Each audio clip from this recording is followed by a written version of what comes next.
It was hard and thick. I was only 11 when he took mine. My name is Evelyn Mae Johnson. I'm 82 years old, and I live in a quiet little cabin outside Selma, Alabama. I spend most of my days tending to my garden, feeding my chickens, and thinking about the kind of life that doesn't happen anymore. The kind of life most folks today wouldn't understand or believe. When I look at my hands now, spotted with age, veins standing up like little blue rivers, I remember how small they once were. Too small to hold the heavy water buckets, too small to work the fields properly, too small to fight back when decisions were made about my life without asking me. But they were the only hands I had, so I learned to make them strong. My cabin sits at the edge of my son James's property. It's nothing fancy, just a wooden porch that creaks when I rock in my chair, 2 bedrooms, though I only use one, and a kitchen where I still make biscuits from scratch every Sunday morning. The walls are covered with faded photographs, James in his high school graduation gown, my 3 grandchildren at various ages, and one yellowed picture of me and Virgil on our wedding day. I wasn't smiling in that picture. Neither was he. I was born in 1943, right in the middle of the war, though the war didn't touch our lives much out here in rural Alabama. What touched us was poverty, the kind that seeps into your bones and becomes part of who you are. My daddy was a sharecropper, working land that would never be his, picking cotton until his fingers bled. Mama took in washing from the white folks in town, scrubbing other people's dirt away while our own house remained in shambles. We were 9 children all told, though 2 died before they could walk. I was the middle child, not the oldest who got responsibility, or the youngest who got the last scraps of attention. Just Evelyn in the middle, quiet and watchful, learning early that being noticed wasn't always a good thing. Our house was barely standing, a 2-room shack with more holes than walls, as we used to say. The roof leaked so badly that during rainstorms, we'd place buckets all around and fall asleep to the rhythm of dripping water. In winter, the wind cut through the cracks like knives. In summer, the heat trapped inside was unbearable. But it was home, and we didn't know any different. I didn't go to school much. None of us did. When there was work to be done, and there was always work to be done, school became a luxury we couldn't afford. Still, I learned to read from an old Bible and a few tattered McGuffey readers that someone had given to Mama. I'd sit by the oil lamp at night, long after everyone was asleep, sounding out words and teaching myself to understand their meaning. I was hungry for stories even then. We ate what we could grow or raise: collard greens, sweet potatoes, cornbread, sometimes a chicken when one stopped laying eggs. On rare occasions, we'd have a ham hock in the beans, and those were feast days. Hunger was a constant companion, not just for food, but for everything else too. New clothes, shoes without holes, a chance at something better. I remember the sound of the men coming up our dirt road that hot August day in 1949. The rumble of a truck engine was unusual enough to make all of us stop what we were doing and stare. Trucks meant something was happening, something important enough to burn precious gasoline. The black Ford pickup came to a stop in front of our house, dust settling around its wheels. I was hanging laundry with Mama when 3 men got out. One was the preacher from the church we sometimes attended when we had shoes to wear. One was a man in a suit that marked him as either a lawyer or an undertaker, and the third was Virgil Carter. Even now, all these years later, I can close my eyes and see him exactly as he was that day. Tall and lean, but solid, like an oak tree that's weathered many storms. Hair more gray than brown, cut short and neat. Face weathered by sun and wind, with deep lines around his mouth and eyes. He wasn't handsome, not in the way people think of handsome.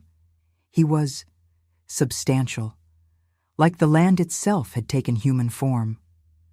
Mama saw them and grabbed my arm so tight it left marks. "Go get your father," she whispered, her voice shaking. I ran to the fields where Daddy was working, my bare feet kicking up dust. By the time we returned, the men were sitting on our porch, looking out of place on our rickety chairs. I wasn't allowed to hear the conversation. I was sent to watch my younger siblings, but I knew it was about me. I could feel it in the way they all looked at me when they thought I wasn't noticing. in the way Mama started crying quietly in the corner of the room, in the way Daddy's shoulders slumped even lower than usual.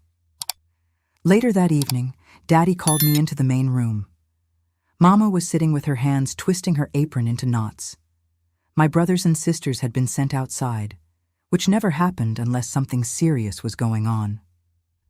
"Evelyn," Daddy said, his voice rough like he needed to clear his throat. "Mr. Carter here has made us an offer. He needs someone to help around his house and land. His sister, who was keeping house for him, has gone back to her husband in Montgomery." I looked at Virgil Carter, who was studying me with eyes the color of a winter sky. Not cruel eyes, but not kind either. Assessing eyes, like he was looking at a horse he might buy. "You'll have your own room," he said directly to me, his voice deep and steady. 3 meals a day, proper clothes. I'll see you get some schooling too if you've got the mind for it. I didn't understand exactly what was happening, but I knew it was more than just a job offer. The preacher was there. The man with papers was there. "When would I come home?" I asked, my voice sounding small, even to my own ears. A heavy silence filled the room.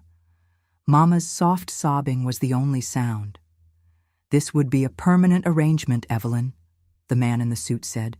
"Mr. Carter would become your legal guardian. It's all very proper and done according to the law." Guardian. The word hung in the air like smoke. I knew what it meant. I wasn't going to be coming back home. Daddy couldn't look at me. "The crops failed again this year, Evie. We can't feed all the mouths here. And Mr. Carter, he can give you things we never could. A real roof, food every day, maybe even that schooling you're always wanting." I understood then. I was being given away, traded. The rumors I'd heard about other girls from families like mine were now my reality. Not sold exactly, no one would call it that. But the envelope of money that changed hands told the real story.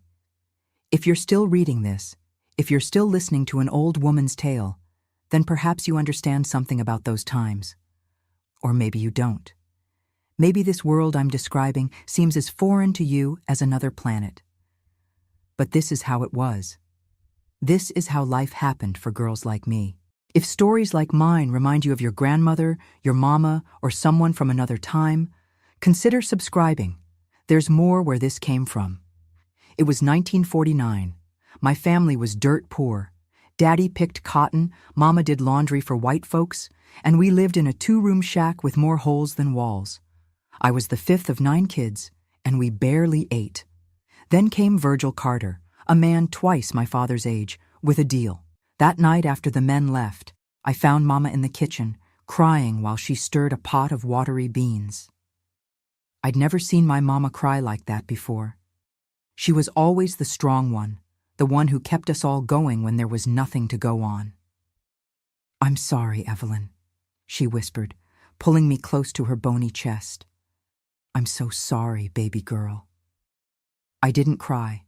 Something inside me had gone still and quiet, like a pond freezing over in winter. I knew crying wouldn't change anything. It never had before. "When do I have to go?" I asked. "Tomorrow morning," Mama said, her voice breaking. "He's coming for you after breakfast." That night, I slept between my sisters for the last time. Lucy, who was 13, held my hand all night. She knew it could have been her instead of me. Mary, who was only 9, curled against my back like a kitten. I memorized the feel of them, the smell of their hair, the sound of their breathing. I didn't sleep a wink. Breakfast was a solemn affair. Mama had made cornbread, a rare treat that told me more than words how special and terrible this day was. My brothers and sisters were unusually quiet, watching me with big, solemn eyes. Even little Joe, who was only 4, seemed to understand something important was happening. Daddy gave me his handkerchief, the only one he owned, folded into a neat square. "You keep this," he said gruffly. "And you be good, you hear? Do what Mr. Carter tells you." Mama had packed my few belongings in a flour sack, 2 dresses, a pair of underwear, my comb, and a rag doll I'd had since I was small. She'd also tucked in a scrap of paper with the Lord's Prayer written on it in her careful handwriting. Read this every night, she told me, and remember that no matter what happens, you're a child of God. When Virgil Carter's truck appeared on the horizon, kicking up dust along our dirt road, my heart started hammering in my chest. This was real. This was happening. The sound of that engine might as well have been thunder from heaven. He didn't get out of the truck this time, just waited, engine idling, as Daddy walked me out with my flour sack of belongings. There were hurried hugs from everyone, even my oldest brother Elijah, who never showed affection. Mama held me last, longest, whispering prayers in my ear. Then I was in the truck, the door closing with a heavy thunk that seemed to seal my fate. We pulled away, and I turned to watch my family shrink in the distance. They stood there in a ragged line, getting smaller and smaller until the dust swallowed them up. I had no idea when, or if, I would see them again. The ride to Virgil Carter's place was long and silent. He wasn't a man for small talk, and I was too scared to speak unless spoken to. I watched the landscape change, from the cotton fields I knew to rolling pastures with actual cows, then wooded areas with tall pines I'd never seen before. We were only going 20 miles from my home, but it might as well have been another country. His house appeared suddenly as we rounded a bend. It wasn't a mansion by any means, but to my eyes it might as well have been. 2 stories tall, painted white with green shutters, a covered porch wrapping around the front. There was a barn to the side, a chicken coop, a vegetable garden bigger than our whole yard had been. No broken windows, no sagging roof. It looked solid, permanent, in a way no place I'd ever lived had been. "This is it," Virgil said, pulling up in front. It was the first thing he'd said since we left my family's place. I clutched my flour sack and followed him up the porch steps. The boards didn't creak under our feet. The door opened smoothly, without the familiar sticking and scraping I was used to. Inside, the air was cool and smelled of soap and wood polish. The main room had actual furniture, a sofa with cushions, a rocking chair, a cabinet with books inside. There was a real kitchen with a stove that wasn't just a fire pit, a table with 4 matching chairs. The floors were wood, not packed dirt, and they gleamed in the light coming through windows with actual glass in them. "You'll sleep upstairs," Virgil said, heading toward a staircase. I followed, my bare feet silent on the polished wood. "Martha, that's my sister who was here. She fixed up the small room for you." The stairs led to a hallway with 3 doors. He opened the middle one and stepped back so I could enter. Inside was a narrow bed with a real mattress, not just a straw tick. There was a small dresser, a chair by the window, and a rag rug on the floor. The window looked out over the back field, where I could see more cows grazing in the distance. "Bathrooms down the hall," he said. "Got indoor plumbing last year. You know how to use it?" I shook my head, embarrassed. We'd had an outhouse at home, and I'd never seen indoor plumbing except once when Mama took me to the department store in town. "I'll show you later," he said, not unkindly. "You can put your things in the dresser. Come down when you're done. I'll show you the rest of the place." He left me alone then, his heavy footsteps retreating down the stairs. I stood in the middle of the room, my room, I supposed, hardly daring to touch anything. The bed had a quilt on it, patched but clean and neatly stitched. There was a small cross on the wall above it. A pitcher and basin sat on top of the dresser. I opened my flour sack and took out my few possessions. The dresses, carefully folded by Mama's hands, went into the top drawer of the dresser. They looked pitiful and shabby in that clean, empty space. I put my comb on top of the dresser. The rag doll, her name was Sally, I placed on the bed, then thought better of it and tucked her under the pillow. I didn't want Virgil Carter to think I was a baby who still played with dolls. Finally, I took out Daddy's handkerchief and Mama's prayer. The handkerchief I folded and put in the pocket of my dress. The prayer I slipped between the mattress and the frame of the bed, where I could reach it at night. Looking around the room one more time, I took a deep breath. Whatever was going to happen, this was my life now. I squared my shoulders, lifted my chin, and went downstairs to find Virgil Carter. He was in the kitchen, putting a kettle on the stove. When he heard me, he turned around and gave me a long, assessing look. "First things first," he said. "Rules. I keep a tight ship here, and I expect you to follow my way of doing things." I nodded, hands clasped behind my back. "You'll help with cooking, cleaning, laundry, feed the chickens every morning, gather eggs, help in the garden. When school starts, you'll go. I already told the teacher you're coming. You'll do your lessons and not waste the opportunity." School. That word caught me by surprise. None of my siblings had gone to school regularly. We were always needed for work. "Yes, sir," I said, finding my voice at last. "You'll have chores before and after school. Sundays we go to church. I don't tolerate laziness or backtalk. You work hard, you'll do fine here." He paused, seeming to consider his next words carefully. "This arrangement," he said slowly, "it's not what some might think.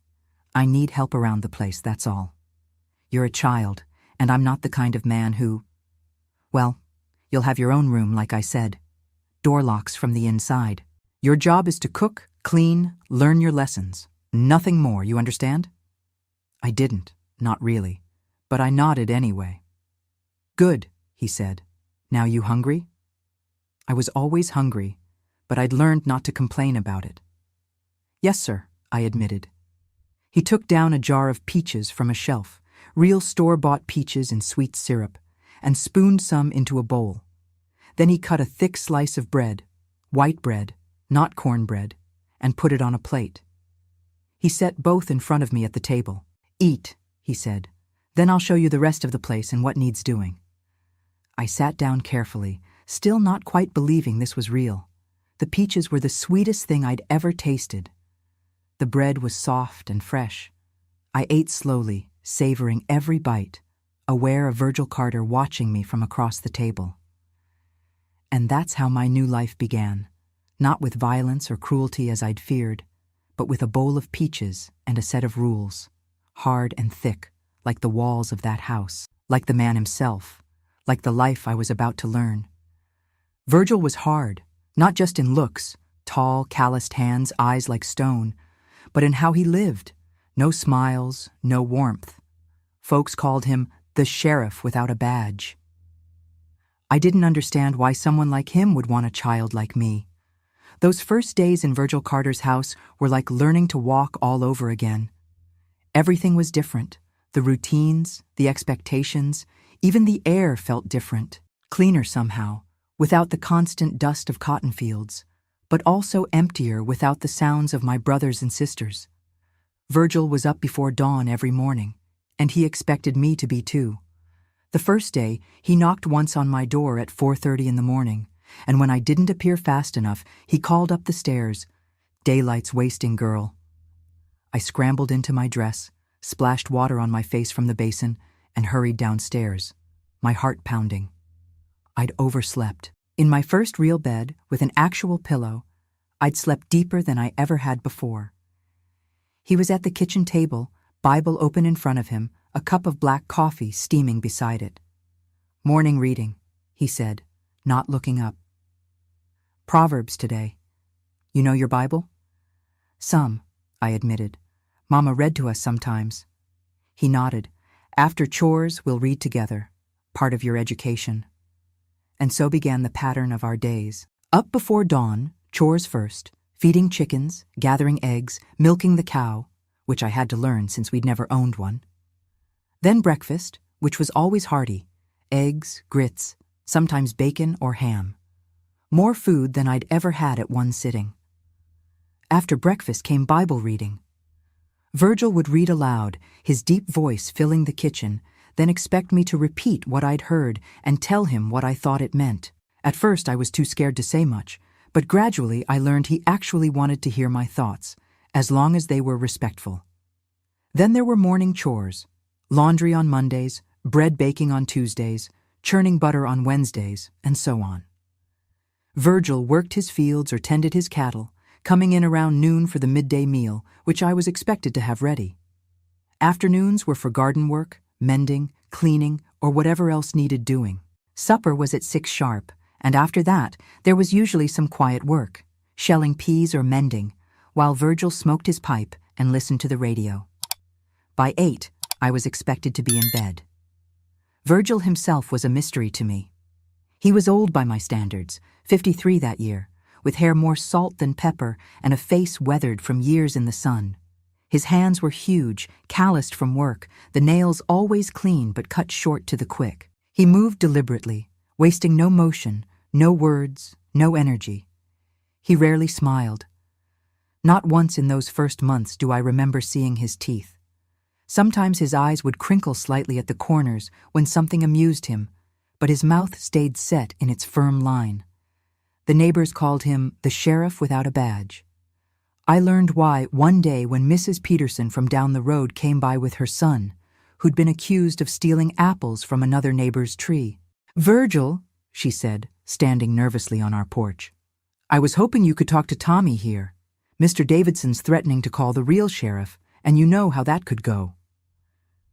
Virgil invited them in, sat them at our kitchen table, and looked at the boy, about 14, sullen-faced and scared.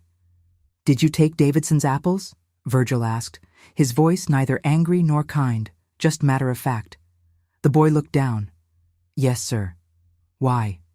"Was hungry, and they were just sitting there, falling off the tree anyway." Virgil nodded.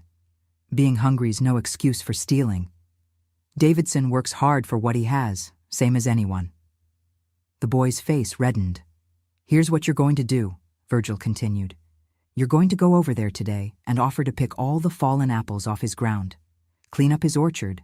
Then you're going to offer to help him harvest when the time comes. No pay, just to make it right." "But that'll take days," the boy protested. "Yes," Virgil agreed. "It will.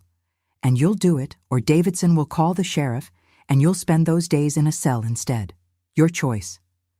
The boy looked up, met Virgil's steady gaze, and nodded. "Yes, sir." After they left, I asked Virgil why people came to him with their problems instead of going to the law. "Law's a blunt instrument," he said, after considering my question. "Sometimes you need something with a finer edge." That was all he said, but I began to understand. Virgil Carter represented a kind of order in our community, fair but firm, with expectations that couldn't be bent. I also learned that Virgil had never married. His sister Martha had kept house for him until she reconciled with her husband and moved to Montgomery. Before that, he'd lived with his parents until they passed, inheriting the farm and expanding it over the years. "Why didn't you ever get married?" I asked one evening as I darned a sock by the fire. It was October by then, and the evenings had grown chilly. Virgil looked up from his newspaper, surprised by my boldness. I'd grown less afraid of him over the weeks, though I still maintained a careful respect. "Never found the right woman," he said after a pause. "Or maybe the right woman never found me." There was something in his voice then, a note of something like regret, that made him seem human in a way he hadn't before. The folks in town viewed our arrangement with suspicious eyes at first. An older bachelor taking in a young girl. It raised eyebrows. But Virgil's reputation was solid as oak, and when people saw me in church every Sunday, clean and properly dressed, when they heard I was attending school regularly, the whispers gradually died down. School was another new world. I'd attended sporadically before, whenever there wasn't work to be done at home, but now I went every day, rain or shine. Virgil insisted on it. "Education's the only thing nobody can take from you," he told me. "Once it's in your head, it's yours forever." I discovered I loved learning, reading especially, stories that took me to places I'd never seen, introduced me to people I'd never meet. Miss Thompson, my teacher, said I had an aptitude for language and gave me extra books to read at home. I also learned that Virgil Carter wasn't as hard as he first appeared. Hard, yes, in his expectations, in his routines, in his unyielding sense of right and wrong. But not cruel, never cruel. When I came down with a fever that November, he sat by my bed all night, changing the cool cloths on my forehead, spooning broth into my mouth when I could take it. When I cried from missing my family, he didn't tell me to hush or to be grateful for what I had now. He just sat quietly, letting me cry, and then said, "We'll go visit them at Christmas if the weather's good." And we did. He drove me back to my family's place on Christmas Eve, the truck bed loaded with baskets of food and small gifts for my siblings. I spent the day with them, a bittersweet reunion. They seemed both familiar and strange, as if I'd been gone for years instead of months. My little sisters had grown.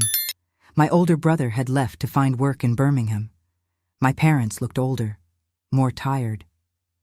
As we drove back that evening, I realized something that surprised me. I was glad to be returning to Virgil's house, to my own room, to the predictable routines and clear expectations, to the books waiting by my bedside. "Thank you," I said as we pulled into his driveway.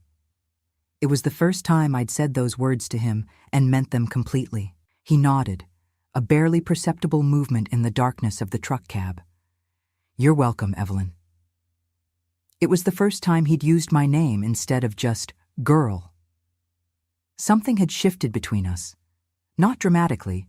Virgil wasn't a man of dramatic changes, but noticeably, like the subtle shift from late fall to early winter. I wasn't just a burden he'd taken on out of duty or need, and he wasn't just the man who'd bought me from my family. We were two people learning to live alongside each other, like two trees growing close enough that their branches sometimes touch in the wind. On my 11th birthday, I was taken to his house. Big, wooden, quiet. That night, he pointed to a small room. "That's yours till you're grown," he said. And that was that. No touch, no smile. Just silence and rules. Winter came to Alabama that year, with an unusual bite. Frost covered the fields in the mornings, and our breath made clouds in the air as we did the chores. I'd been with Virgil for nearly 4 months by then, settling into the routines of his house, finding my place in this new life. One evening in late January, as I was washing the supper dishes, I heard the truck coming up the drive earlier than expected. Virgil had gone into town for supplies and wasn't due back until dark. I dried my hands on my apron and went to the window. It wasn't Virgil's truck. It was newer, shinier, with a man I didn't recognize behind the wheel. I felt a flutter of panic in my chest. Virgil had strict rules about visitors. I wasn't to open the door to anyone when he wasn't home, especially not men. The stranger knocked 3 times, hard and insistent. I stood frozen in the kitchen, hoping he'd think no one was home and leave. He knocked again, then tried the door handle. It was locked, thank goodness. "Hello?" he called. "Anybody home? I'm looking for Virgil Carter." I remained silent, watching through the curtain as he peered in the windows. He was a big man, well-dressed, with a hat pulled low over his eyes. Something about him made my skin prickle with unease. Finally, he returned to his truck, but instead of driving away, he just sat there, engine idling. Waiting. I retreated to the far corner of the kitchen, wondering what to do. Virgil wouldn't be back for at least an hour. Just as I was considering sneaking out the back to hide in the barn, I heard the familiar rumble of Virgil's old Ford coming up the drive. Relief washed over me. Whatever this stranger wanted, Virgil would handle it. From my hiding spot in the kitchen, I could see the 2 men meet in the yard. The stranger was taller than Virgil, younger too, maybe in his 30s. They didn't shake hands. Their posture was stiff, unfriendly. I couldn't hear what they were saying, but I could tell from Virgil's stance that he was angry. His shoulders square, his head tilted slightly forward. The stranger gestured toward the house. Toward me? And Virgil shook his head firmly. The conversation ended abruptly. The stranger got back in his truck and drove away, kicking up gravel as he went. Virgil stood watching until the truck was out of sight, then turned and walked slowly toward the house, his face grim. When he came in, he hung his hat on the peg by the door with deliberate care, then looked at me. "You didn't open the door," he said. It wasn't a question. "No, sir," I replied. "You said never to when you're not home." He nodded, the tight lines around his mouth relaxing slightly. "Good girl." He went to the stove, poured himself a cup of coffee, and sat heavily at the kitchen table. I could tell something was troubling him. Who was that man? I dared to ask, returning to the dishes in the sink. Virgil was quiet so long I thought he wasn't going to answer. Then he said, Roy Blackwood, no good to nobody. What did he want? Another long pause. Nothing that concerns you.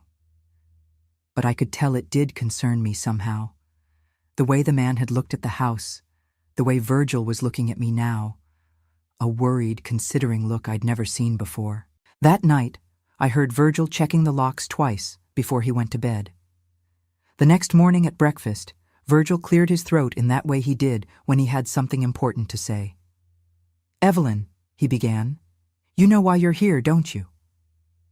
I looked up from my grits, surprised by the question. To help with the house and learn school, I said, repeating what he'd told me that first day. He nodded slowly. Yes, that's part of it. But there's more to it than that. He set down his coffee cup and looked at me directly. Your daddy was in trouble, owed money to some bad people. Roy Blackwood was one of them. I felt my stomach clench. I'd known we were poor, known Daddy struggled to feed us all, but I hadn't known about debts. What kind of trouble? I asked. The kind that gets a man hurt, or worse, Virgil said grimly. Your daddy borrowed money last spring when the crops failed. Couldn't pay it back. Blackwood and his people don't take kindly to that. I remembered the envelope of money that had changed hands the day I was given to Virgil. I'd thought it was payment for me. Now, I understood it was something else. You paid his debt, I said slowly. Virgil nodded. I did.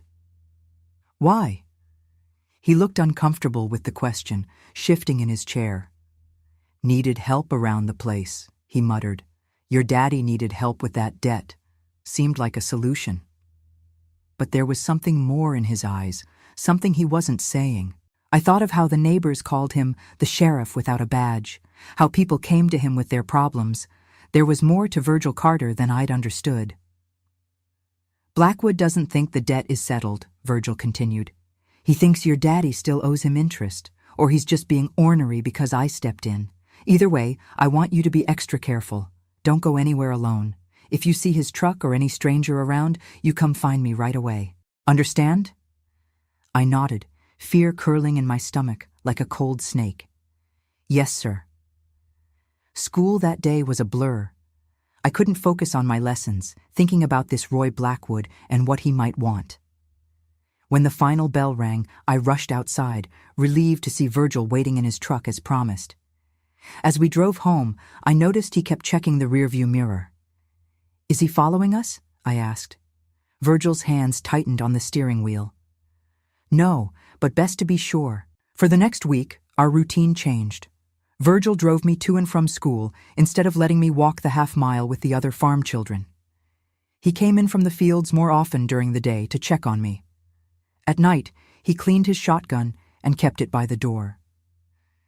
The fear was a constant presence now, like a shadow following me everywhere. I'd thought I was safe with Virgil, in his solid house with its locks and rules. Now I wasn't so sure. One night I woke to the sound of voices downstairs. Angry voices. I crept to my door and opened it a crack, listening. You've got no right, Virgil was saying, his voice low but intense. The debt's paid, the agreement's legal. Judge Williams signed the papers himself. Legal don't mean right, another voice replied. Blackwood, I assumed. That girl belongs with her family, or with someone who can give her a proper family. Not an old bachelor like you. I'm giving her what she needs, Virgil said firmly. Food, shelter, education. More than she ever had before. That what you tell yourself at night, Carter? Blackwood's voice was taunting now. That you're doing this out of the goodness of your heart? Nobody believes that. People are talking. Let them talk, Virgil replied coldly. Now get off my property before I forget my Christian charity. There was a tense silence, then the sound of the door opening and closing. I heard Virgil's heavy tread crossing the floor, then the distinct sound of a bolt sliding into place. I closed my door silently and crawled back into bed, my heart hammering. What had Blackwood meant? What were people saying? I'd been so focused on adjusting to my new life that I hadn't considered how others might view the arrangement. An old bachelor taking in a young girl. Of course people would talk. Of course they would assume the worst. But Virgil hadn't been anything but proper with me. Stern, yes. Demanding, certainly. But never inappropriate. Never anything but correct and distant. The next morning, Virgil looked tired, with dark circles under his eyes. He didn't mention the nighttime visitor, and neither did I. But something had changed between us again. A new awareness, a new discomfort. As I collected eggs from the henhouse that morning, I found myself wondering about Virgil Carter in a way I hadn't before. Why had he really taken me in? Was it just to help with the house? To solve my father's debt problem? Or was there something else, something I was too young to understand? I remembered my mother's tears the day I left, the neighbors' suspicious glances when Virgil brought me to church. Had they known something I didn't? For the first time since coming to Virgil's house, I felt truly afraid. Not of Roy Blackwood, though he was frightening enough. But afraid of what might happen next. Afraid of growing up in this house, with this man I still didn't fully understand. "You'll stay here till you're grown," he'd told me that first night. But what would happen when I was grown? What would be expected of me then? The questions swirled in my mind, like autumn leaves caught in a whirlwind, impossible to catch or control. And there was no one I could ask, no one I could trust with my fears. I was alone in this big, wooden, quiet house, alone with Virgil Carter and his rules and his secrets.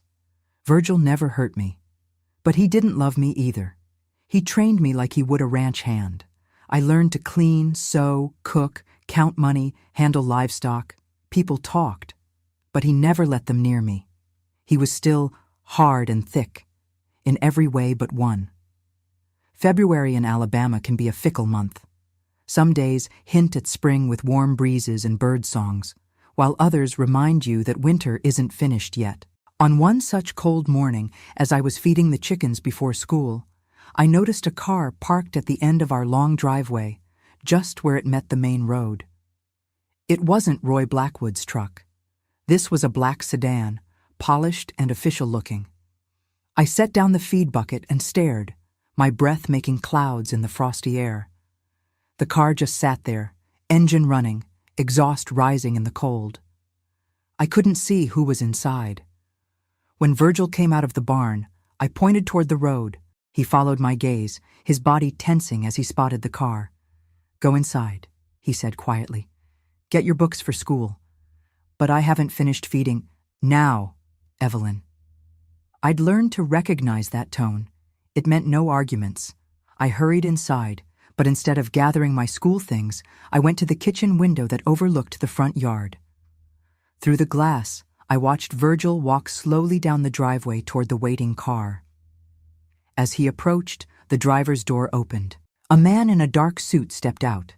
Even from this distance, I could see the badge on his chest catching the morning light. A sheriff, a real one this time, not just Virgil with his unofficial authority. They talked for a long time, standing in the cold between the car and our property line.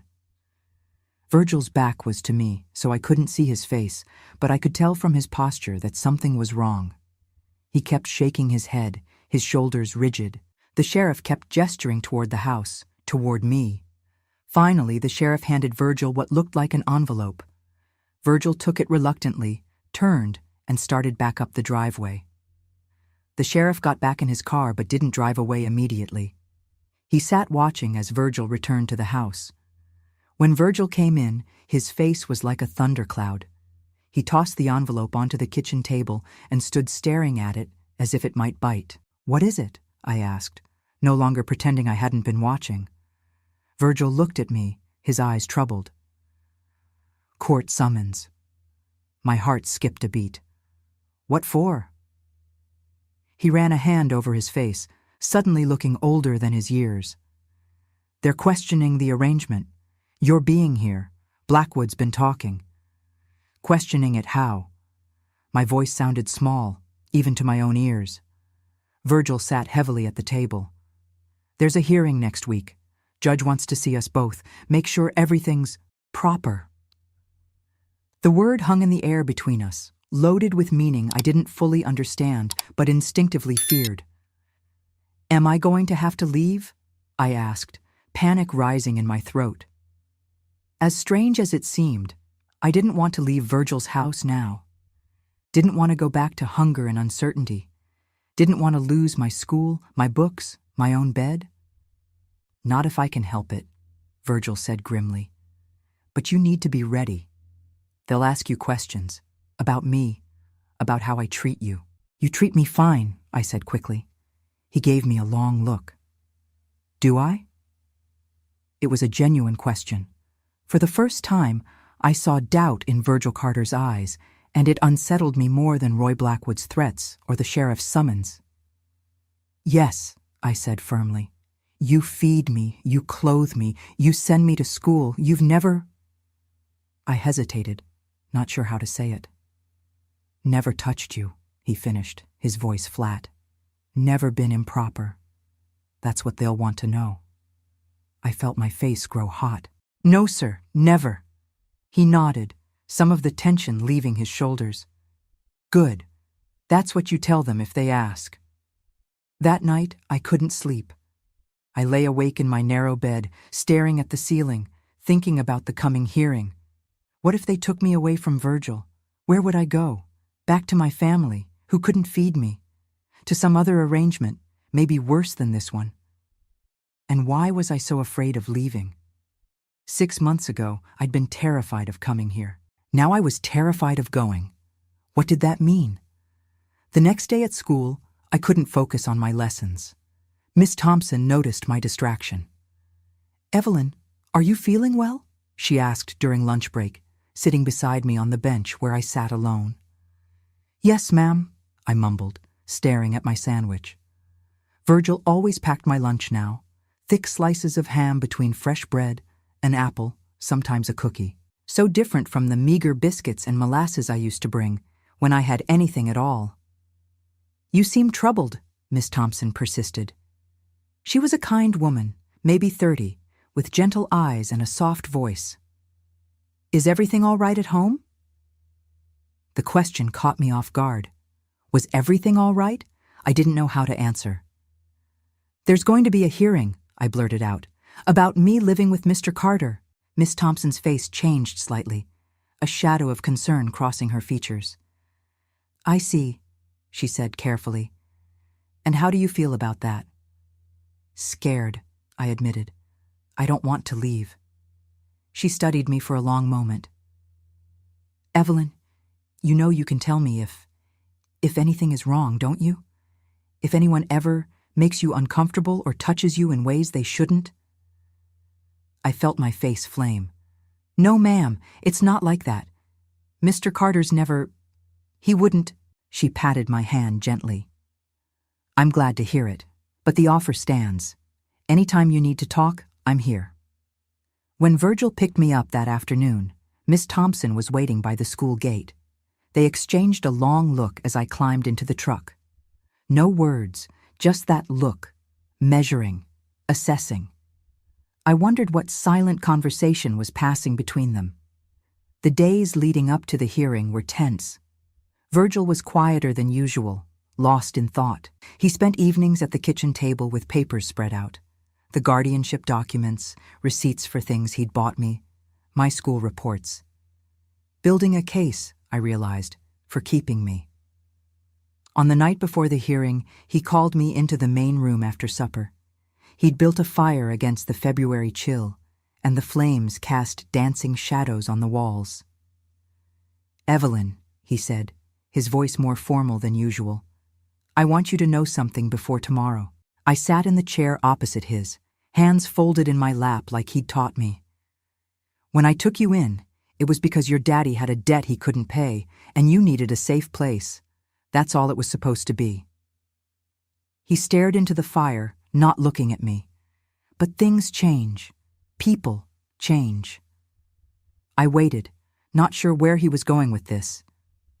You've been a good girl, hardworking, smart. You deserve a chance at something better than what you were born to." He cleared his throat. "If the judge asks you tomorrow where you want to live, you tell the truth. Don't say what you think I want to hear. Don't worry about hurting feelings. Just tell the truth." The intensity in his voice surprised me. Virgil Carter, who never explained himself, never showed weakness, was giving me permission to choose. "What if they don't care what I want?" I asked. His mouth tightened. "They should. But you're right, they might not. Still, I want you to know that whatever happens tomorrow, I did my best by you. Not perfect, maybe, but my best." It was the closest thing to affection he'd ever expressed. I felt a lump form in my throat. "I know that, sir," I said quietly. He nodded once, then stood, our conversation clearly over. "Early start tomorrow. Better get to bed." As I climbed the stairs to my room, I realized something important had just happened, though I couldn't quite name it. Virgil Carter, hard and thick as oak, had shown me a crack in his armor, had acknowledged that I mattered enough to have a choice. I knelt by my bed that night and prayed, really prayed, not just recited the words like I usually did. I prayed for the wisdom to make the right choice, for the courage to speak truth to the judge, and for Virgil Carter, who in his own strange way was fighting for me. When I finally slept, I dreamed of standing at a crossroads with paths leading in different directions. Down one path was my family's shack, familiar but hungry. Down another was a dark, unknown future, and down the third was Virgil's house. Not perfect, not always comfortable, but solid, safe. In my dream, I knew which path to choose. I just hoped I'd have the chance to choose it when morning came. I turned 18. That night, he left a small box on the table, a ring inside. He said, "You're a woman now. If you'll have me proper, I'll make it right." It was the first time I saw him nervous. We married for real that week. The morning of the hearing dawned cold and clear. Virgil had laid out my best dress the night before, a blue cotton thing with a white collar that he'd bought me for Christmas.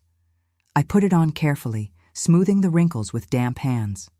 My stomach was in knots. Virgil was already in the kitchen when I came down, dressed in what I called his Sunday suit. Dark gray wool, a little worn at the elbows, but clean and pressed. He'd even polished his boots. His hair was slicked back with water, and he'd trimmed his mustache. He looked up when I entered, giving me a quick once-over. "You look proper," he said with a nod. High praise from Virgil Carter. Breakfast was a quiet affair. Neither of us had much appetite. When it was time to go, he helped me into my coat, a small courtesy he rarely offered, and we walked out to the truck together. The morning was bright but bitterly cold, our breath making clouds in the air. The courthouse in Selma was a grand building to my eyes, red brick with white columns and wide stone steps leading to heavy wooden doors. I'd never been inside before. As we climbed those steps, I felt like we were ascending to judgment, like in the Bible stories Virgil read to me every morning. Inside, the hallway was all polished wood and echoing footsteps. Men in suits moved purposefully, barely glancing at us. Women sat on benches, some crying softly, others staring straight ahead with empty eyes. Everyone looked afraid. Virgil spoke quietly to a woman behind a desk, who directed us to a bench outside a door marked Judge Williams. We sat side by side, not speaking. Virgil's hands rested on his knees, the knuckles white with tension. After what seemed like hours but was probably only 20 minutes, the door opened. A young man in a suit stepped out. "Carter guardianship case?" he called, consulting a clipboard. Virgil stood. "That's us." The man nodded. "Judge will see you now." The judge's chamber was smaller than I'd expected, with books lining the walls and a large desk dominating the space. Judge Williams was an older man, perhaps 60, with white hair and shrewd eyes behind wire-rimmed glasses. He looked up as we entered, studying us over the rims of his spectacles. "Virgil," he said with a nod. They knew each other, I realized. "Judge," Virgil replied, removing his hat. "This must be Evelyn," the judge said, turning his attention to me. Come in, child. Sit down, both of you. We sat in the chairs facing his desk. I perched on the edge of mine, back straight, hands folded in my lap like Virgil had taught me. Proper. Now then, Judge Williams said, opening a folder on his desk. I've reviewed the guardianship papers from last August. Everything appears to be in order from a legal standpoint. He looked up at Virgil. But I've had some concerns brought to my attention. Virgil nodded stiffly. Roy Blackwood, the judge sighed, among others. You must understand how this looks, Virgil. A man your age, never married, taking in a young girl. People talk. Let them talk, Virgil said, the same words he'd used to Blackwood that night. I've done nothing wrong. I believe you, the judge said mildly. But I need to be sure. That's my job. He turned to me. Evelyn, I'd like to speak with you alone, if you don't mind. I glanced at Virgil, who gave me a barely perceptible nod. Yes, sir, I said. Wait outside, please, Virgil, the judge instructed. Virgil rose, settled his hat on his head, and walked out without looking back. The door closed behind him with a soft click. Judge Williams removed his glasses, setting them on the desk. Without them, his eyes looked kinder, less official. Now, Evelyn, he said gently, I want you to know that you can speak freely here. Nothing you say will leave this room if you don't want it to. Do you understand? Yes, sir. Good. I need to ask you some difficult questions, and I need you to tell me the absolute truth. Can you do that for me? I nodded, my mouth too dry to speak. Has Mr. Carter ever touched you in a way that made you uncomfortable? Or asked you to touch him? My face burned with embarrassment. No, sir, never. Has he ever come into your room at night or asked you to come to his? No, sir. Has he ever spoken to you in ways that frightened you or made you feel unsafe? I thought about this one carefully. Virgil was stern, sometimes harsh in his speech, but never in a way that truly frightened me.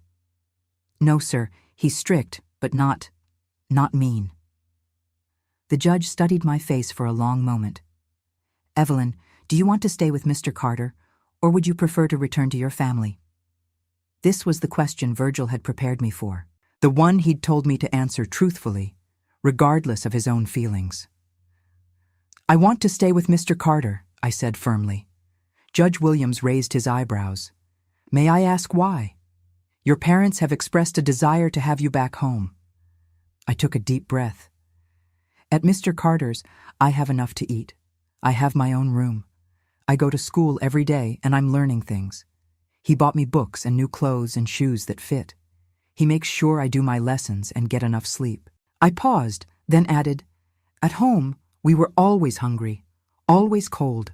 I never had my own anything, and I hardly ever went to school because there was always work to do. The judge nodded slowly, making notes on a pad of paper. I see. And you're not afraid of Mr. Carter? No, sir, I searched for the right words. He's hard, but fair. Hard, but fair, the judge repeated, a small smile touching his lips. That's Virgil Carter, all right. He put his glasses back on. One more question, Evelyn. Why do you think Mr. Carter took you in? What does he gain from this arrangement? I hadn't expected this question. I thought about the lonely house, the meals for one, the silence before I came. I thought about Virgil teaching me to read from his Bible every morning, correcting my grammar, checking my schoolwork. I thought about his face when he told me to tell the truth today, whatever it cost him. I began slowly. I think he was lonely, and I think maybe he wanted to help someone. Give them a chance he never had, maybe. Something flickered in the judge's eyes, surprise, perhaps, or recognition. Thank you, Evelyn. You can go now. Send Mr. Carter in, please. I left the chamber on shaky legs. Virgil was sitting on the bench outside, hat in hands, staring at the floor. He looked up when the door opened. Judge wants to see you, I said. He stood, straightening his jacket. You all right? I nodded. What did he ask you? If you ever touched me wrong, if I wanted to stay with you. Virgil's face tightened. And what did you say? The truth. That you never did anything wrong. That I want to stay. Something like relief flickered in his eyes. He nodded once, then went into the judge's chamber, closing the door behind him. I sat on the bench, hands clenched in my lap, waiting. The minutes stretched endlessly. From inside I could hear the low murmur of men's voices, occasionally rising in what sounded like argument. Twice, I heard Virgil's voice grow louder, though I couldn't make out the words. Finally, after what seemed like hours, the door opened. Virgil emerged, his face unreadable. Judge Williams stood in the doorway behind him. Miss Johnson, the judge said formally, I've decided to maintain the current guardianship arrangement with a few additional conditions. He handed Virgil a document. These will be filed with the county clerk today. Regular check-ins with the school and with my office. Quarterly reviews of the situation. He looked at me directly. And if at any time you feel unsafe or wish to change the arrangement, you come directly to me. Is that clear? Yes, sir, I said, relief washing over me. Very well. He nodded to Virgil. See to it she continues her education, Carter. I will, Virgil promised. As we walked down the courthouse steps into the winter sunshine, I felt lighter somehow, as if a weight had been lifted. We'd won. I could stay. Virgil was quiet as we drove home, his face thoughtful. It wasn't until we pulled into the driveway that he spoke. You did well in there, he said, turning off the engine. Spoke your mind. I told the truth, I said simply. He nodded, his eyes meeting mine directly for perhaps the first time. Thank you for that. And in that moment, I understood something important about Virgil Carter. Under all that hardness, that thickness like oak, was a man who cared what happened to me. Not in the way Roy Blackwood had insinuated, not in any improper way, but genuinely cared. It wasn't love, not like in the storybooks. It wasn't even affection, really. But it was something real and solid and true, like the house he'd built with his own hands, like the life he was helping me build now. And for the first time since coming to his house 6 months before, I felt something close to hope. We weren't a love story, not like in books, but we had something real. I gave birth to James, our only child. Virgil changed. Slowly, but he did. He let the boy climb on his back. He planted tomatoes for me. He even laughed once. The years following the courthouse hearing passed with a quieter rhythm. Roy Blackwood disappeared from our lives after Judge Williams made his ruling official. My family visited on holidays. Awkward, stilted gatherings where my mother cried and my father wouldn't meet Virgil's eyes. But they came, and I was glad for it. I continued school, progressing through the grades with growing confidence. Miss Thompson took a special interest in my education, lending me books from her personal library and encouraging me to consider college someday. A dream so wild I could barely let myself think it. Virgil remained Virgil, strict, proper, demanding. But something had shifted between us after that day in the courthouse. A kind of trust had formed. He began teaching me more about running the farm, not just household chores, but accounts, livestock management, crop planning, things a man would typically teach a son. Girl should know how to handle herself, he'd say gruffly when I expressed surprise at these lessons. Never know what life might bring. By the time I turned 16, I was more educated than most girls my age in our part of Alabama. I could manage a household, balance accounts, oversee farm workers, and discuss current events with reasonable intelligence. I'd read Shakespeare and Dickens, could recite poetry, and had started writing my own stories in a journal Virgil gave me for Christmas. The summer I turned 17, things changed again. I was in the garden picking tomatoes when I heard a truck coming up the drive. Visitors were rare. Virgil wasn't a sociable man, so I stood, wiping my hands on my apron, watching curiously. It was a young man, maybe 20 or so, in an army uniform. He parked by the house and got out, looking around uncertainly. "Can I help you?" I called, walking toward him. He turned, and for a moment I was struck by how handsome he was, tall and broad-shouldered with dark hair and friendly eyes. "I'm looking for Virgil Carter," he said. "Is he around?" "He's in the barn," I replied, suddenly conscious of my work dress and the dirt on my hands. "I can fetch him for you." The young man smiled. "That'd be mighty kind of you, miss." I hurried to the barn where Virgil was repairing a harness. "There's a soldier here to see you," I said, a little breathless. Virgil looked up, his expression unreadable. "A soldier?" "Yes, sir. Young man, in uniform." He set down his tools and followed me out to where the soldier waited by his truck. When the young man saw Virgil, he straightened his posture and gave a slight nod. "Mr. Carter," he said formally, "I'm David Williams, sir, Judge Williams's son." Virgil's eyebrows rose slightly. "The judge's boy? Back from overseas, I see." David nodded. "Yes, sir. Got home last week." He cleared his throat. "My father asked me to stop by, said you had the finest peaches in the county, and I shouldn't miss them." I stifled a smile. The judge's son hadn't come all this way just for peaches. I could see it in the way his eyes kept darting toward me. Virgil saw it too. His face tightened almost imperceptibly. "That so?" he said dryly. "Well, I reckon we could spare a basket.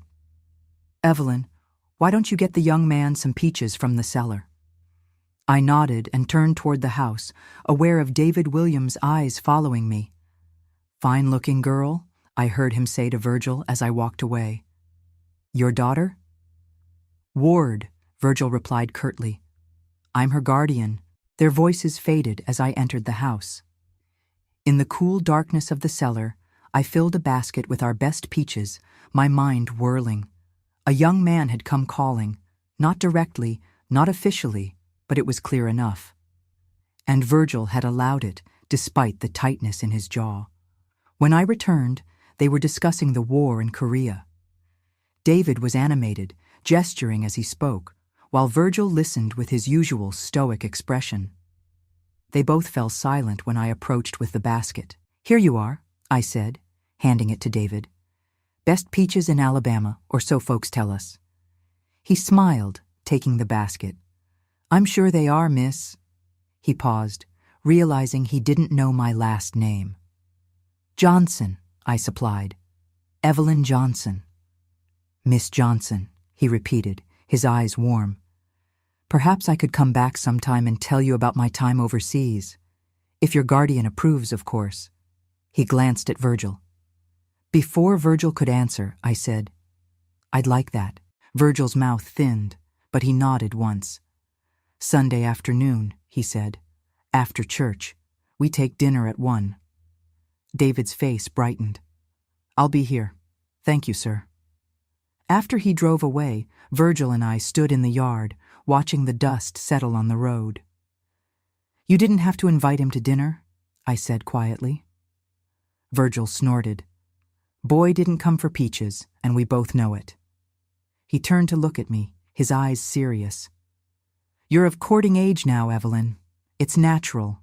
The word courting made my stomach flutter strangely. "Is that what you want?" I asked. "For me to be courted?" He was silent for a long moment, looking out over the fields. "What I want doesn't signify," he said finally. "It's your life. Your choice." David Williams came to Sunday dinner, and the Sunday after that, and many Sundays following. He was easy to like, charming, respectful, full of stories about the wider world I'd only read about in books. Virgil was always present during these visits, sitting in his chair by the fireplace while David and I talked at the table. A chaperone, proper and correct. By Christmas, David was calling regularly.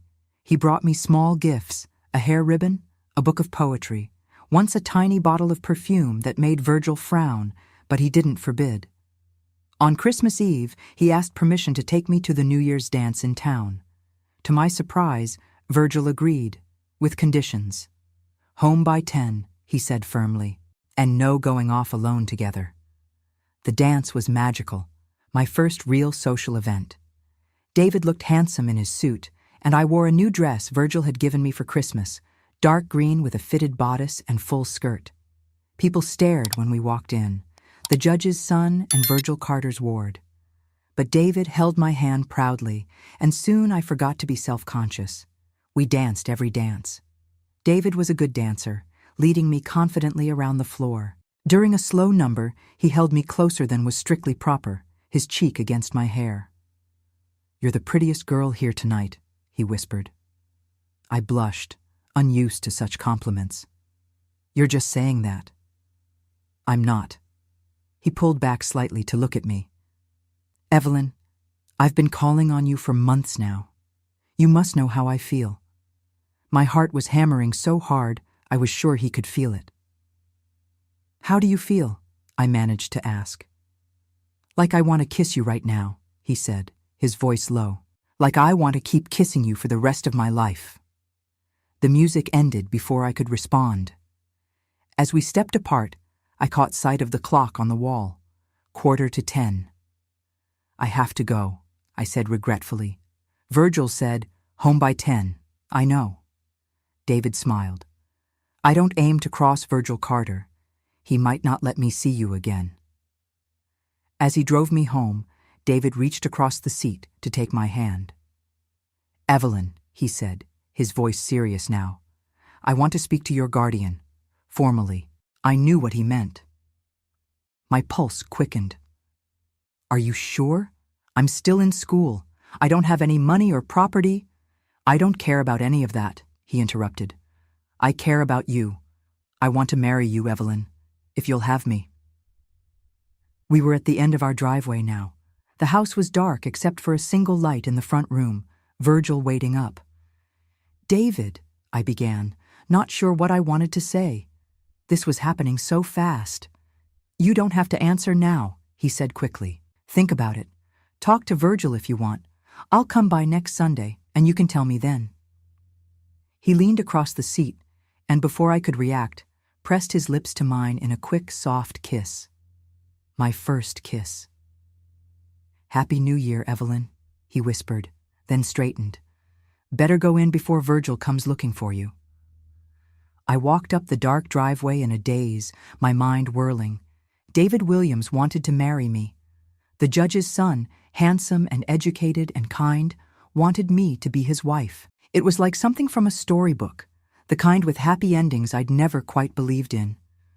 Virgil was in his chair by the fire when I entered, a book open on his lap, though I doubted he'd been reading. He looked up, his eyes taking in my flushed face. "Have a good time?" he asked. "Yes," I said, unable to keep the smile from my face. "The best."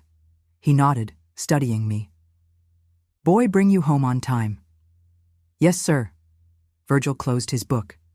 "He's a good young man, respectable family." I nodded, wondering if I should tell him about David's intentions. But something held me back. I needed time to think, to sort through my own feelings first. "Get some sleep," Virgil said, rising from his chair. "It's late." As I climbed the stairs to my room, my hand drifted to my lips, still feeling the gentle pressure of David's kiss. Everything was about to change again. I could feel it, like the electricity in the air before a storm. What I couldn't know then was just how dramatic that change would be, or how it would alter not just my life, but Virgil's as well. Virgil died in his sleep, quiet, like everything else he did. He left everything to James and me. People were shocked. They thought I was just a girl he owned. But I was the woman who ran that land by his side for 30 years. That week between New Year's and David's expected Sunday visit was the longest of my life. I moved through my chores in a daze, replaying David's words and that brief, sweet kiss over and over in my mind. Marriage. He wanted to marry me. Take me away from this farm, give me his name, make me the wife of a respectable man from a good family.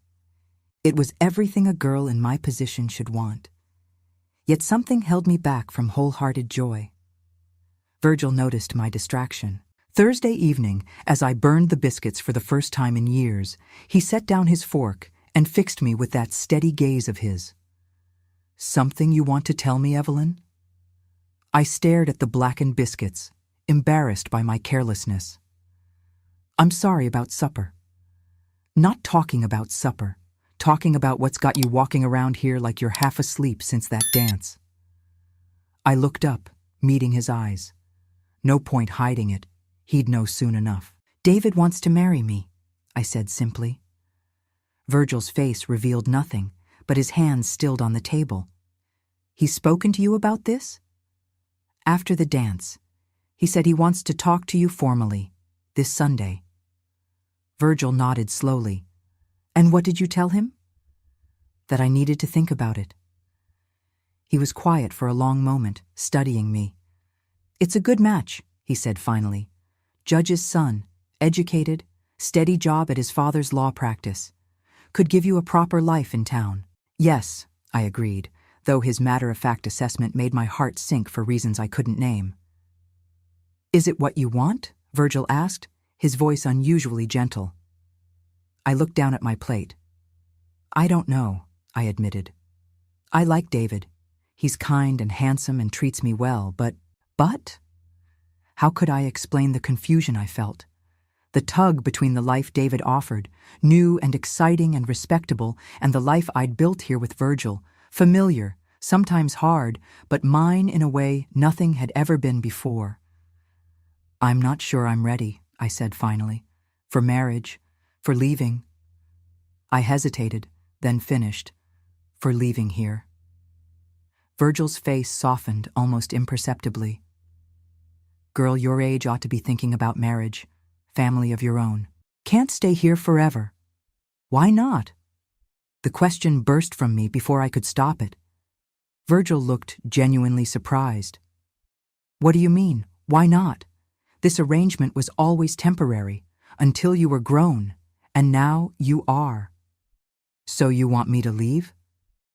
I felt a sudden irrational hurt. Didn't say that, he replied gruffly. Said you can't stay forever. Different thing. But what if I wanted to? I pressed, surprising myself with my boldness. What if I don't want to marry David or anyone? What if I want to stay here, help run the farm like you've been teaching me? Virgil sat back in his chair, studying me as if seeing me for the first time. People would talk, he said after a long moment, more than they already do. Let them talk, I echoed his own words back to him. Unless... A new thought struck me. Unless you want me to go? Do you want your house back to yourself after all these years? No, he said, so quickly and firmly that I blinked in surprise. No, I don't want that. Something passed between us then, an understanding, unspoken but real. For all his gruffness, all his proper distance, Virgil Carter didn't want me to leave any more than I wanted to go. Then what do we do? I asked. He sighed, suddenly looking every one of his 60-some years. You talk to David Williams on Sunday. Tell him you need more time. You're still young, too young for marriage maybe. Ask him to wait. And if he won't? Virgil's mouth set in a firm line. Then he's not the man I took him for. Sunday came bright and clear. I wore my best dress, the green one from the dance, and spent extra time on my hair, pinning it up the way the ladies in town wore theirs. Virgil watched my preparations with a carefully neutral expression. David arrived promptly after church, looking handsome in his Sunday suit, a small wrapped package in his hands. I met him on the porch, my heart fluttering with nervousness. Evelyn, he said, smiling warmly, you look beautiful. He handed me the package, a small token of my affection. Inside was a delicate silver locket on a fine chain. It's lovely, I said, genuinely touched. Thank you. May I? He asked, taking the necklace and motioning for me to turn around. I did, and felt his fingers brush my neck as he fastened the clasp. Perfect, he murmured, his hands lingering on my shoulders. David, I began, turning to face him. About what you asked me. Is Virgil inside? He interrupted, glancing toward the door. I'd like to speak with him. Yes, but I need to tell you something first. He must have heard the seriousness in my voice because his smile faltered. What is it? I took a deep breath. I'm flattered by your proposal, truly, but I'm not ready for marriage, David. I'm only 17. I want to finish school, maybe even think about college like Miss Thompson suggested. His face fell. Is it me? Have I done something wrong? No, no, I assured him quickly. You've been wonderful. It's just, I need more time. David was quiet for a moment, processing my words. Then he nodded slowly. I understand. You're young, and this is sudden. I can wait, Evelyn. Relief washed over me. You can? Of course. He took my hands in his. I care for you deeply. If you need time, I'll give you time. We can continue as we have been. Sunday visits, chaperoned outings, no pressure. I smiled, grateful for his understanding. Thank you, David. But, he added, his voice turning serious, I should still speak with Virgil, make my intentions clear, even if they're for the future rather than right away. I nodded. He's expecting you. We went inside together, where Virgil was waiting in the main room, standing by the fireplace in his Sunday clothes, straight-backed and formal. Mr. Carter, David said, extending his hand. Thank you for allowing me to call on Evelyn these past months. Virgil shook his hand, his expression unreadable. She says you have something to discuss. David glanced at me, then back to Virgil. Yes, sir. I've asked Evelyn to marry me. Virgil's eyes flicked to me. And? I've told him I need more time, I said quietly, that I'm not ready yet. Something that might have been relief flickered across Virgil's face. Wise decision, he said. Girl her age needs to finish her schooling. David nodded earnestly. I agree completely, sir. I've told Evelyn I'm willing to wait. But I wanted to make my intentions clear to you, as her guardian. When she's ready, whether that's 6 months from now or 2 years, I intend to make her my wife, with your blessing. Virgil studied the young man for a long moment. You're sure about this? She has no dowry, no family connections of note.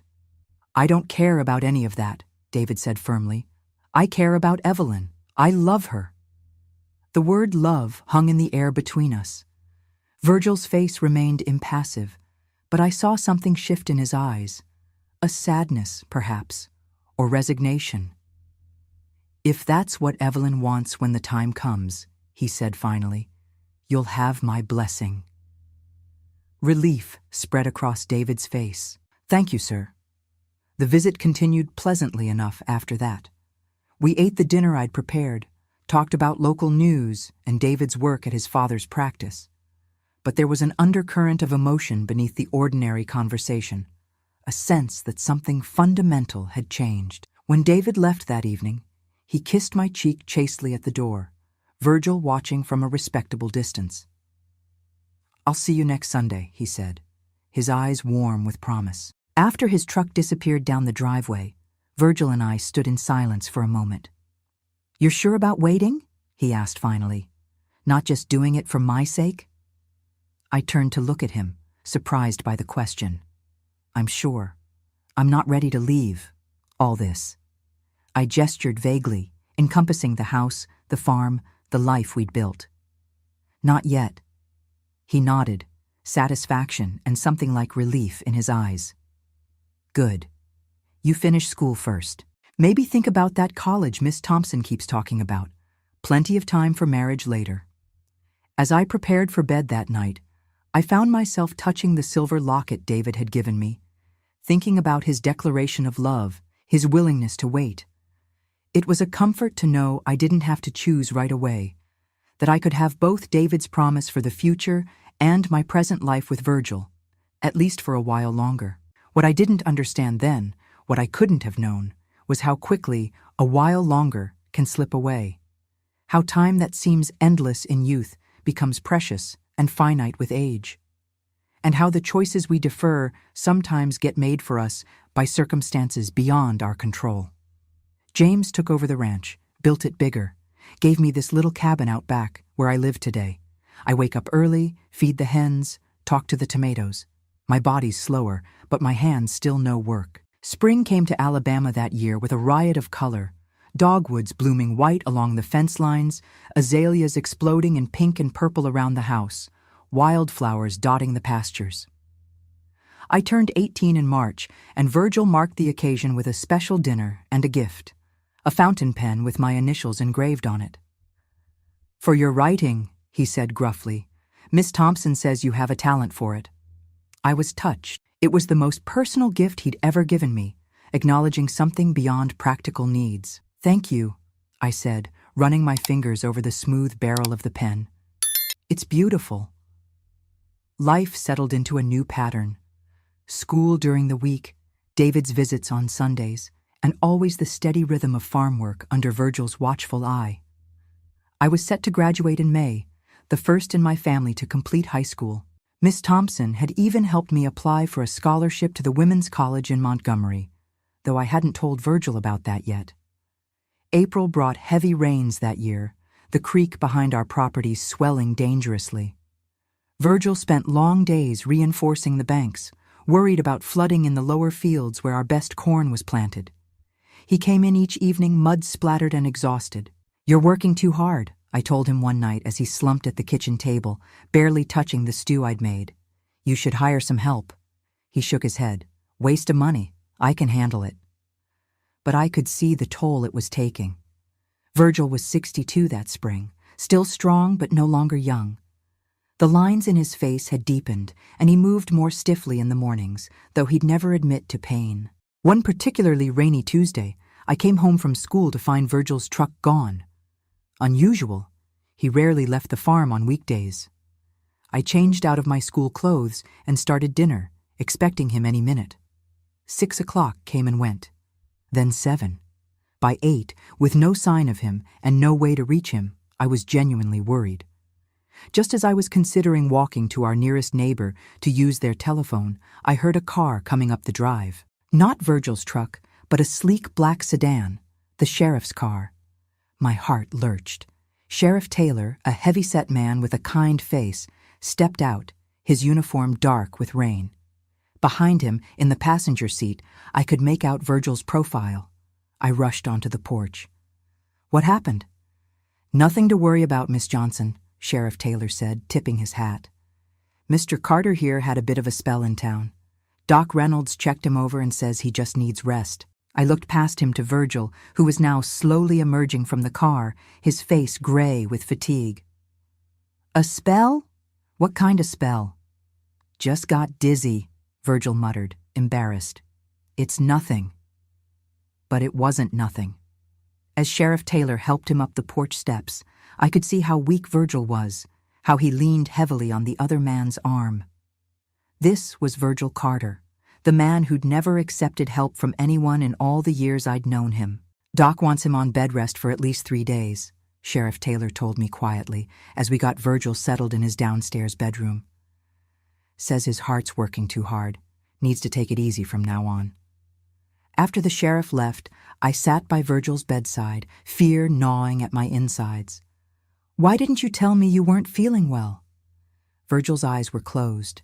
His breathing labored. "Didn't want to worry you. Had things to do in town." "What things?" He was quiet so long I thought he'd fallen asleep. Then, without opening his eyes, he said, "Changing my will. Setting things in order." A cold chill ran through me. "What are you talking about? You're not dying." His eyes opened then, fixing on me with that penetrating gaze I knew so well. "Everyone's dying, Evelyn. Just a matter of when." I felt tears burning behind my eyes. "Don't talk like that," he sighed, his hand reaching out to cover mine briefly, a rare physical contact that spoke volumes about his state of mind. "Just being practical. Farm needs to be taken care of. You need to be taken care of." "I can take care of myself," I said, trying to sound stronger than I felt. "And I can take care of the farm, too. You taught me how." A ghost of a smile touched his lips. "Yes, I did." The next 3 days, I didn't go to school. Instead, I nursed Virgil, ran the farm, and fielded worried visitors, including David, who came as soon as he heard the news. "You should have called me," he said, standing awkwardly in the kitchen while I prepared Virgil's medicine. I could have helped. It all happened so fast, I explained, and he's doing better now, just needs rest. David watched me move efficiently around the kitchen, measuring medicine, preparing a tray. "You're good at this," he observed. "Taking care." I shrugged. Had practice with my brothers and sisters growing up. "Still," he persisted, "not every woman would handle this situation so well. A sick man, a farm to run." I looked up, meeting his eyes. "What else would I do? This is my home. Virgil is my—" I paused, not sure what word to use. Guardian seemed too formal, employer too distant, family not quite right either. "I understand," David said, though I wasn't sure he did. How could he? He'd grown up with two parents who adored him, in a comfortable house in town, never wanting for anything.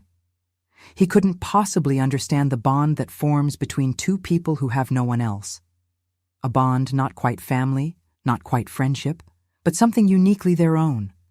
By the end of the week, Virgil was well enough to sit on the porch, though I insisted he leave the farm work to me and the part-time hand I'd hired with money from our emergency jar. He watched with a mixture of pride and frustration as I managed what had always been his domain.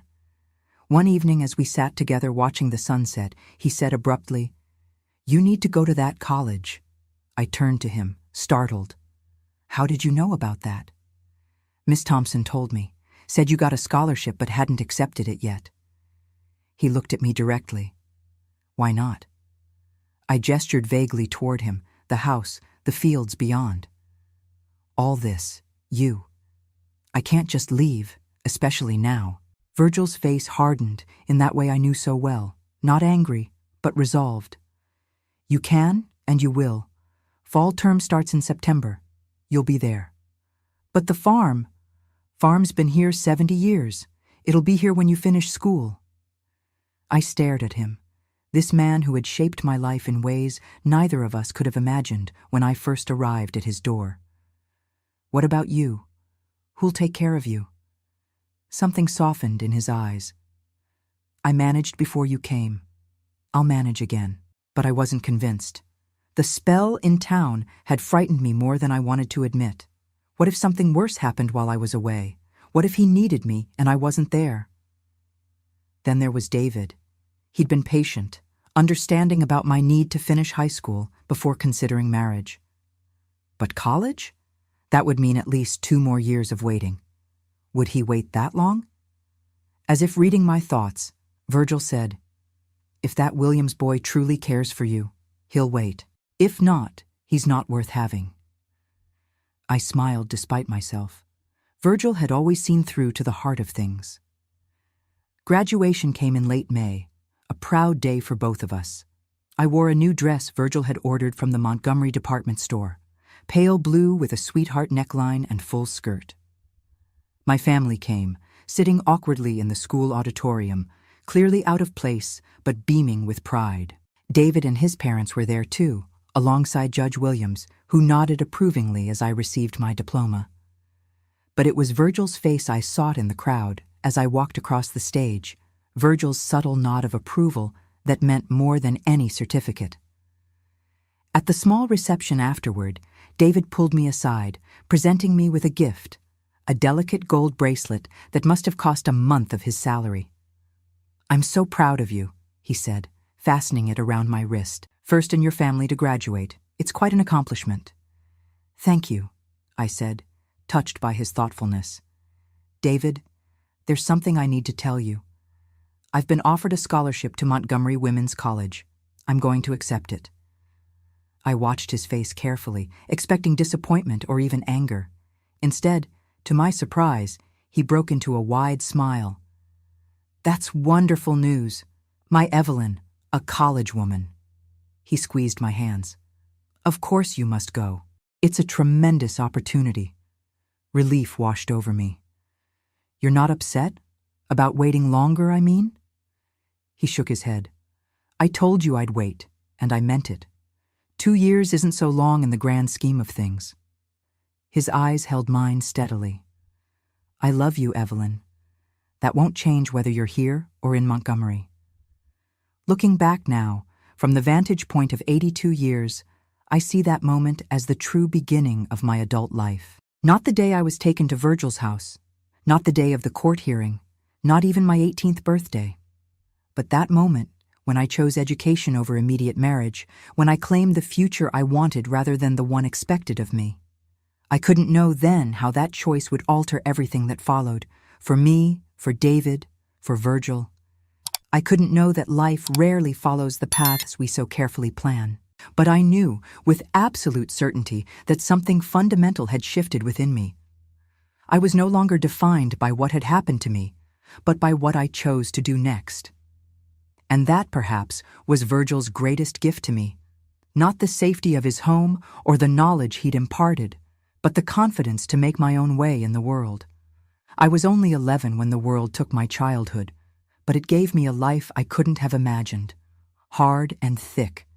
That's what life was back then, and somehow I made it mine. September 1950 arrived hot and humid, the Alabama air thick as molasses, even as summer reluctantly gave way to fall. My trunk was packed for college. Clothes Virgil had insisted on buying, books I'd collected over the years, the fountain pen that never left my possession. David had promised to drive me to Montgomery, where the women's college stood like a promise of a different future. The night before my departure, I couldn't sleep.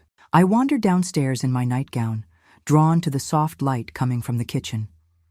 Virgil was there, sitting at the table, a cup of coffee cooling beside him, a ledger open before him, though he wasn't writing in it.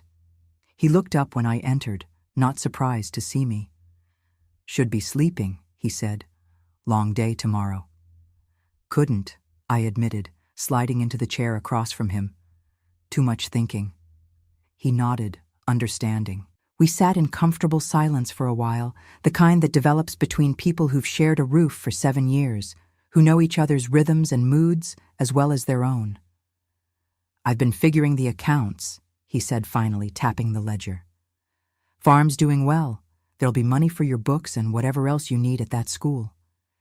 You don't have to—" He held up a hand, stopping my protest. "My responsibility. Until you're settled."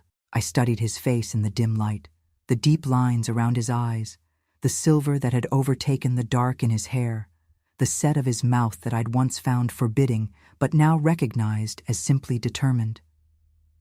He looked older than his years, worn by a lifetime of hard work and solitude. "What will you do while I'm gone?" I asked. "You'll be careful with your health?" A faint smile touched his lips. "Got Jeb Parker coming by daily to help with the heavy work. Doc Reynolds checking on me weekly, even hired Mrs. Wilson from church to do the washing and cooking." I raised my eyebrows, genuinely surprised. Virgil had always been fiercely independent, reluctant to accept help from anyone. "You've thought of everything." "Trying to," he agreed. Then, his voice taking on a more serious tone. "There's something else we need to discuss. Something I've been putting off." My heart quickened. "What is it?" He pushed a folded document across the table toward me. "Had the lawyer draw this up after my episode in town. Want you to read it, understand it." I opened the paper with trembling fingers. It was a will, written in formal legal language, but the meaning was clear enough. Virgil Carter was leaving everything he owned, the farm, the house, all his savings, to me, Evelyn Johnson. I looked up, stunned. "Virgil, I can't accept this." "Not asking you to accept it now," he said practically.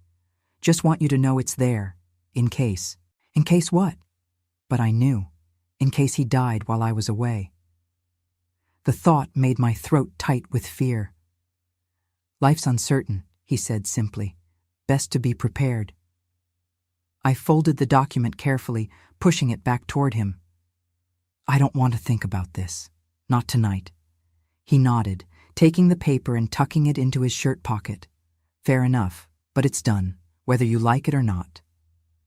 We sat in silence again, the weight of mortality hanging between us. Finally, I gathered my courage to ask the question that had been haunting me for weeks.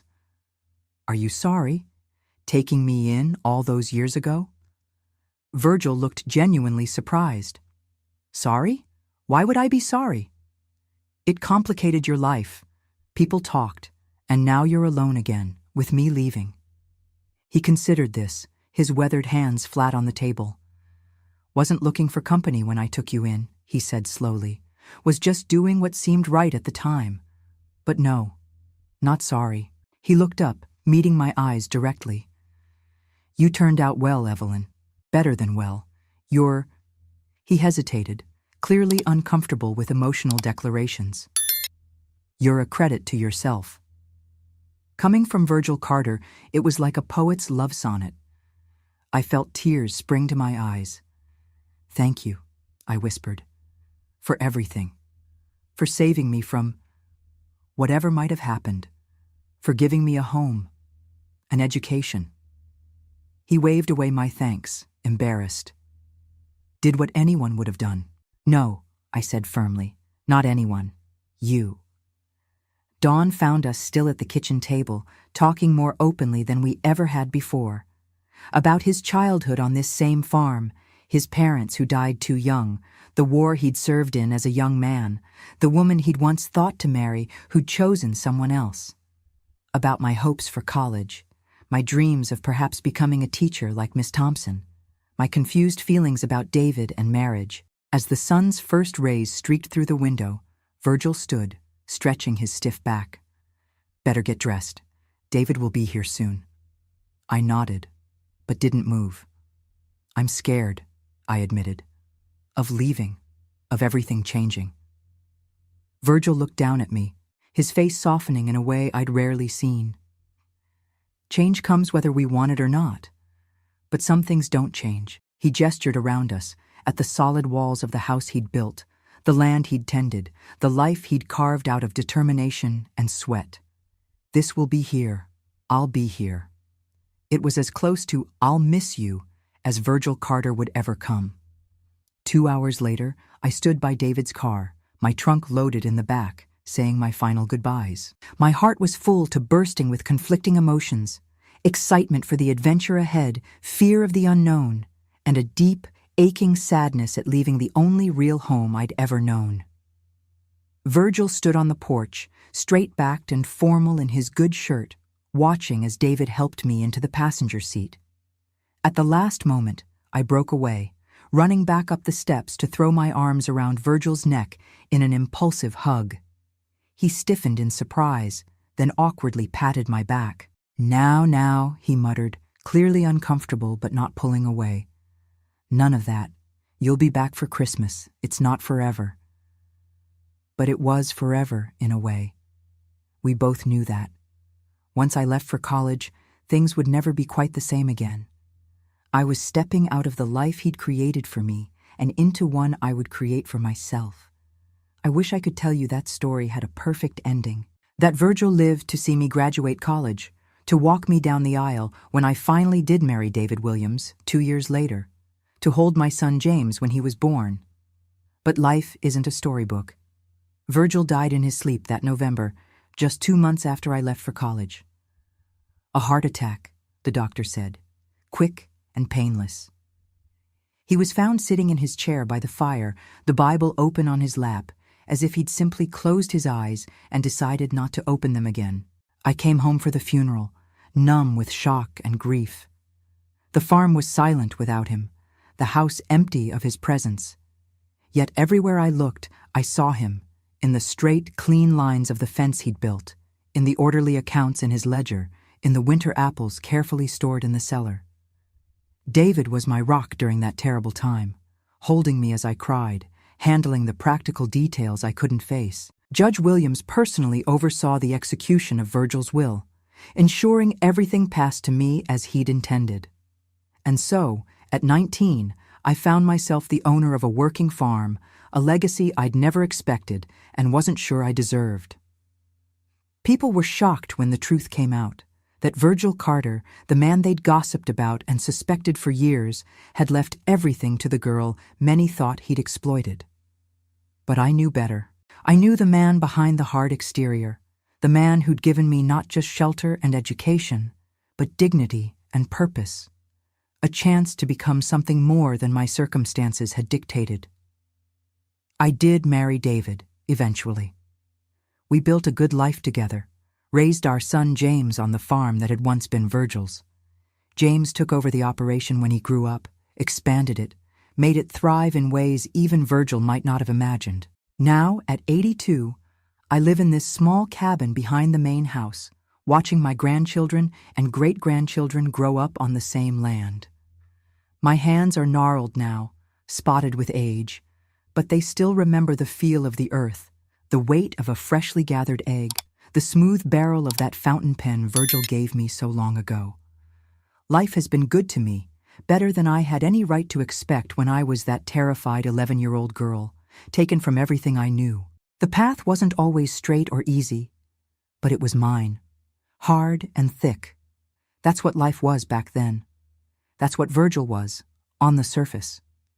But like him, life had depths and complexities I couldn't appreciate until I'd lived through them, until I'd earned the wisdom that only time and experience can bring. So that's my story. Thank you for listening to an old woman's memories. I'd love to know where you're from. If you'd care to share in the comments. Every life has a story, and every story matters, even the ones that start with fear and end with gratitude.